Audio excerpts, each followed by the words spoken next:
120억이란 것은 뭡니까 지금? 네, 김수현 측이 제기한 민사소송 금액입니다. 자, 어제 보신 분들은 아시겠지만 김수현 씨가 미성년자 시절 고 김세론 씨랑 교제를 했다는 의혹이 불거진 지 21일, 3주 만에 공식 석상의 모습을 드러냈습니다. 네.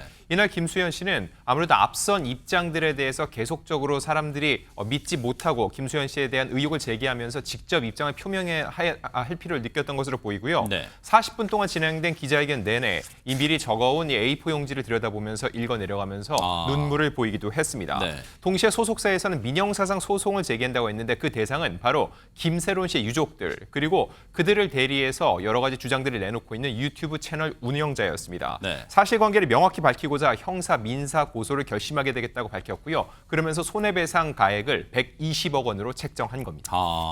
고 김세론 씨의 유족 측을 상대로도 같이 지금 했단 말이에요. 이건 이유가 있을까요? 아마 김수현 씨 측은 유튜버만을 상대로 민형사 소송을 제기하게 되면 이 유튜버 측이 유족 측으로부터 받은 제보와 근거 자료를 바탕으로 하였다는 취지로 사실관계를 전면적으로 부인할 가능성이 높다고 판단한 것 같습니다. 이 처음부터 유튜버와 유족 측을 모두 공동 피고 또는 공동 피고소인으로 삼아야 최초부터 사건의 실체관계가 밝혀질 가능성이 높아지고 상황에 따라서는 양측의 대립도 유도할 수 있다는 판단을 한 것으로 보입니다. 나아가서 김수현 씨 측은 스스로 판단하기에 유족 측이 이 사건을 두고 순수한 추모의 감정을 넘어서서 일정한 의도가 있다는 판단도 한 것으로 보입니다.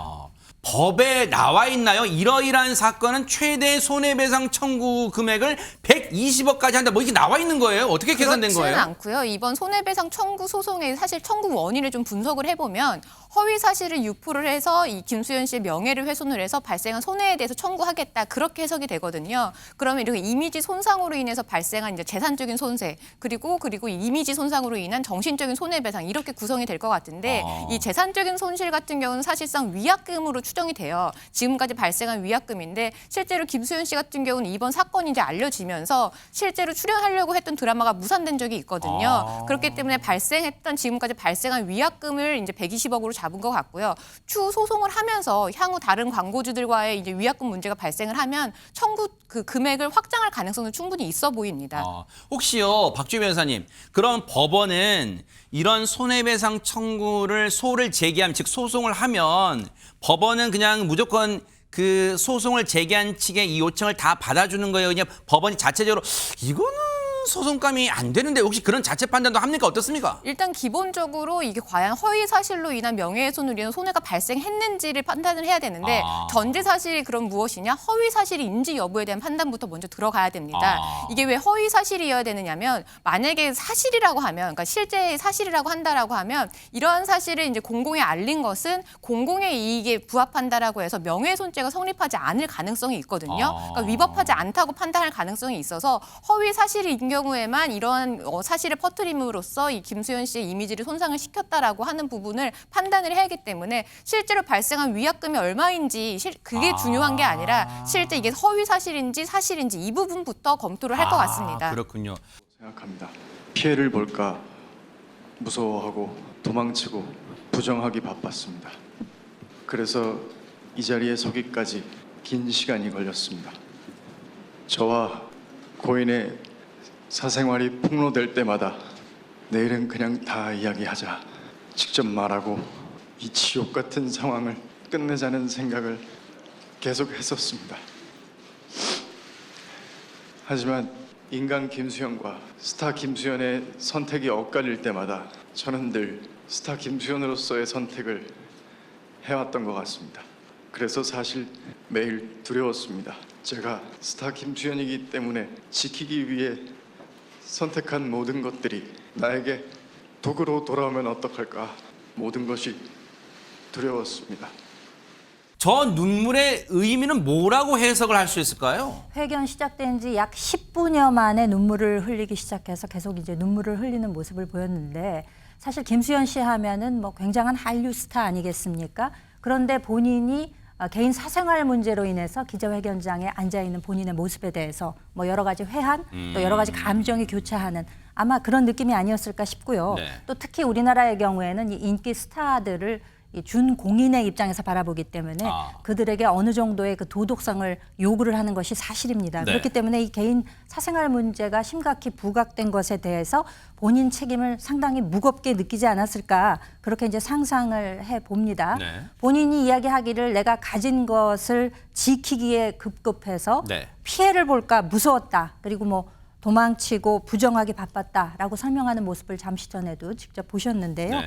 사실 지난해 처음으로 이 고 김세론 양과의 그 열애설이 불거진 이후에 왜 처음에는 부정을 했느냐라는 그런 취재진들의 질문에 대해서 본인이 이제 이중적인 지위가 있다는 거죠. 스타 김수현이 있고 인간 김수현이 있는데 항상 그 스타 김수현의 입장에서 선택하고 행동해 왔다는 거죠. 왜냐하면 본인이 출연하는 드라마나 영화 이런 것들에는 수많은 그 제작 그 인들이 그 모두 일에 그렇죠. 함께 협업을 하지 않습니까? 그렇죠, 네. 그렇기 때문에 본인의 문제가 단순히 본인의 문제에서 끝나지 않고 그 모든 제작진들에게 여파를 미칠 수 있다는 아마 뭐 그런 생각에 기인해서 그렇게 판단하지 않았을까라는 추측은 가능할 것 같습니다. 인간 김수현 그리고 스타 김수현 뭔가 인간 김수현과 스타 김수현을 공존해왔다. 그렇다면 스타 김수현으로서 뭔가 자신의 행동은 그동안 어때왔고 인간 김수현 행동은 어때왔고 지금 뭘 말하고 싶은 걸까요?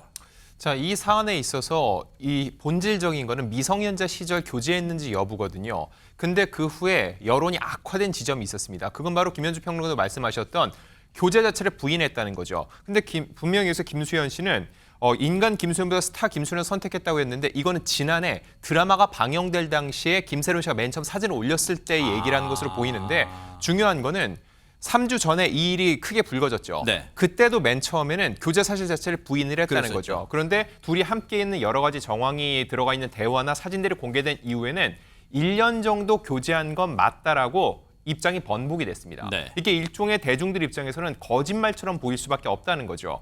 이 소속사의 이야기는 더 이상 믿을 수 없다라는 분위기가 확산됐고 결국 김수현 씨가 직접 나와서 그렇게 얘기할 수밖에 없었던 건 스타 김수현과 인간 김수현의 차이는 있다. 즉 스타 김수현으로서는 드라마가 방송되던 시점에 이걸 공개하는 순간 이 드라마 속 판타지가 깨진다는 거죠. 그래서 그렇게 얘기를 할 수밖에 없었다라는 논리를 세운 것으로 보이는데 이 기자회견 직후에 영국 BBC에서도 관련 보도가 나왔습니다. 그래요? 여기에 제가 확인을 했는데 이런 문구가 있었습니다. 뭔데요? 한국 사회에서는 이 연예인들의 교제를 스캔들로 보는 경향이 여전히 있다라고 얘기를 했는데 아마도 그런 분위기에 대해서 김수현 씨가 얘기를 하는 것으로 보이는데 하지만 결과적으로 이게 지금 이제 형사 고소가 이뤄지고 굉장히 큰 사건으로 비화가 된 이 상황 속에서 네. 과연 김수현 씨의 저 이야기를 어느 정도까지 진정성있게 받아들일 수 있을지 여전히 대중들은 의구심을 품고 있습니다. 저와 고인은 5년 전 눈물의 여왕이 방영되기 4년 전에 1년여 정도 교제를 했습니다. 유족은 얼마 전 기자회견을 통해 저와 고인이 나눴던 카톡 대화도 공개했습니다. 그리고 그 유튜브 채널에서는 저에게 소아성애자, 미성년자 그루밍 이 같은 프레임을 씌우고 있습니다. 저는 이 사실을 증명하고자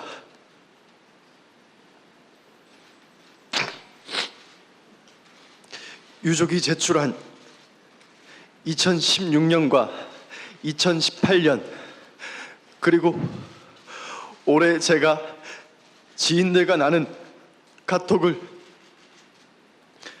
과학적으로 진술을 분석하는 검증기관에 제출했습니다. 그 결과 해당 기관 같은 사람이 아니라는 결론을 내렸습니다. 제가 고인과 교제했다는 것을 빌미로 가짜 증언과 가짜 증거가 계속되고 있습니다. 어떤 해당 결과를 받았다는 건데 이런 것도 검증하는 기관이 있나요? 일단 그것부터 궁금해요. 네, 전문가들이 이끄는 분석센터가 있다라고 어. 합니다. 특히 김수현 씨가 이 카톡 내화와 관련해서 분석을 해달라 이렇게 의뢰한 곳은 김미영 박사님이 이끄는 것으로 알려져 있습니다. 아마 김미영이라는 이름 들어본 적 있으실 텐데요. 범죄심리학 박사입니다. 수사기만의 자문을 많이 하셨는데 특히 엠번방 사건 기억나시죠? 성착취물을 불법으로 유통하는 이 엠번방이라는 조주빈, 곳에 네. 맞습니다. 조주빈이라는 인물의 텔레그램 텍스트를 분석한 곳인데 어쨌든 김수현은 억울하다. 특히 이제 네. 미성년자 논란이 굉장히 예민한 부분이었죠. 그랬죠, 네.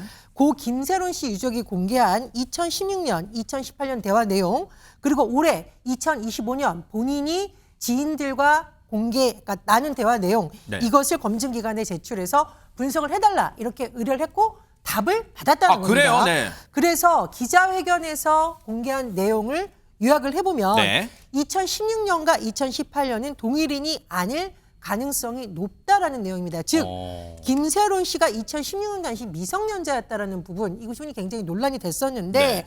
그런 애정 표현이 대화를 한 건 김수현 본인이 아니다라는 주장을 펼치려는 의도로 보입니다. 2016년은 저 말인즉슨 김수현 씨가 대화한 게 김세론 씨가 아니라 쳐도 2018년 건 어떻게 되는 겁니까 그러면? 누리꾼들은 이 부분에 허점이 있다고 지적하고 있는데 이 보고서의 총합 결론 부분을 보면 2018년 고 김세론 씨와 메시지를 주고받은 인물은 김수현이 맞을 가능성이 높다고 적혀 있습니다. 2018년이면 2000년생인 김세론 씨가 만 17세로 여전히 미성년자에 해당하는 시기입니다. 그런 거예요? 2019년부터 교제했다는 김수현 측 주장과도 어긋난다는 지적이 이어지고 있습니다. 아니 그럼 보세요. 지금 미성년자 때가 아니라 성년이 돼서 사귀었다고 주장하고 싶은 생각으로 이 메신저 분석 검증 기관까지 맡겨서 검증 결과를 얻어냈는데 지금 네티즌들이 얘기하는 것처럼 2018년이면 고 김세론 씨가 2000년생이니까 만 17세인데 미성년자인데 지금 이런 거잖아요. 그럼 이 회견을 본 유족 측의 반응은 뭡니까? 그러니까 이게 자칫 진실 공방의 양상으로 지금 번지고 있는 것으로 보입니다. 어제 김수현 씨가 행한 이 기자회견은 일방적인 김수현 씨 측의 주장일 가능성이 높다는 것이 지금 유족 측 입장인데요. 어제 그 유튜브 채널 가세연을 통해서 오히려 그 진실 공방을 더 할 수 있는 여러 다른 또 증거들을 내놓기도 했습니다. 네. 이 고인이 2018년 6월 20일 밤 11시 20분경 이 자택에서 촬영한 19초 길이의 영상 그리고 이 영상의 메타데이터를 공개를 했는데요. 메타데이터라고 하는 것은 그 영상이 저장된 시간이나 장소 이런 것들이 담긴 정보라고 합니다. 그러니까 이때가 어느 때였는지 어느 장소였는지를 확실히 보여주는 장면이죠. 2000년생인 김세론 씨가 성인이 되는 시기는 2019년 이후입니다. 왜냐하면 우리나라의 성인 기준이 19세로 되어 있기 때문인데요. 네. 지금 2018년 6월 20일 밤 11시가 넘은 시각에 미성년자였던 김세론 씨와 당시에 만나서 무엇을 했느냐. 그리고 이제 거기에 음주를 하는 장면이 나오기 때문에 소주를 마시고 무엇을 했느냐. 이런 지적을 지금 이어가고 있는 형편이고요. 해당 유튜브 채널 주장이죠. 네. 그렇습니다. 네. 그리고 이어서 또 김세론 씨가 만 15세였던 2015년 12월 12일 이 김세론 씨가 김수현 씨에게 보냈던 사진 같은 것을 함께 공개를 하고 있는데요. 이와 같은 추가 폭로에 대해서 김수현 씨는 지금 현재 뚜렷한 입장을 내고 있지는 않은 상황입니다. 그럼 얘기를 들어보니까 안진용 기자님 어제 40분 넘는 김수현 씨의 기자회견 이후에 그게 뭔가 이 사태, 이 논란이 깔끔하게 정리되는 분위기는 아닌 것 같아요 또. 그런 분위기가 형성되지 않는 가장 큰 이유 중에 하나는 기자회견임에도 질의응답을 받지 않았기 때문입니다. 상식적으로 입장 발표 자리였으면 모르겠지만 분명히 기자회견이라고 명명이 됐다면 당연히 현장에 있는 기자들의 질문을 받고 그에 따른 답변을 했어야 되죠. 그랬다면 질문할 게 참 많았습니다. 문명 현장에서는 이미 고소를 했기 때문에 수사기관에서 다룰 사안이어서 질의응답을 받지 않겠다고 했는데 법적인 문제를 떠나서라도 지금 검증기관을 통해서 확인했다고 했는데 저기가 얼마나 공신력이 있는지 수사기관에서도 저 자료 그대로 받아들일 수 있는 것인지 더 나아가서 2016년과 2018년 대화 상대가 다를 수 있다고 했는데 지금 바로 의혹이 제기됐죠. 이런 의혹들에 대해서 후속 질문이 던져지면은 그에 대해서 명쾌하게 해답을 했다면은 대중들도 더 진정성 있게 받아들일 수 있을 텐데 일방적으로 본인들의 입장만 전하고 그거에 대해서 어떠한 질문도 받지 않았던 것 때문에 더욱 따가운 시선이 있다고 볼 수 있고요. 네. 이와 관련해서 김수현 씨가 과연 그럼 향후는 어떤 행보를 보일지 궁금증이 커지는데 일단 김수현 씨 원래 출연했던 예능은 대부분 내용이 편집이 됐습니다. 그리고 아. CF 같은 경우는 광고주들과 이를 어떻게 해결할지 의논을 할 것을 보이는데 가장 큰 거는 600억 정도가 투입된 김수경 씨의 차기작입니다. 이 드라마 거의 이미 제작이 마무리 단계인데 그래요? 올해 안에 공개가 된다고 했는데 현재로서는 공개가 불투명한 상황이고 더 나아가서 폐기되는 것이 아니냐라는 얘기까지 나올 수 있는데 이런 경우에는 위약금 규모가 최소 180억 원에서 최대 1,800억 원에 이르지 않겠냐는 관측까지 나오고 있는 상황입니다.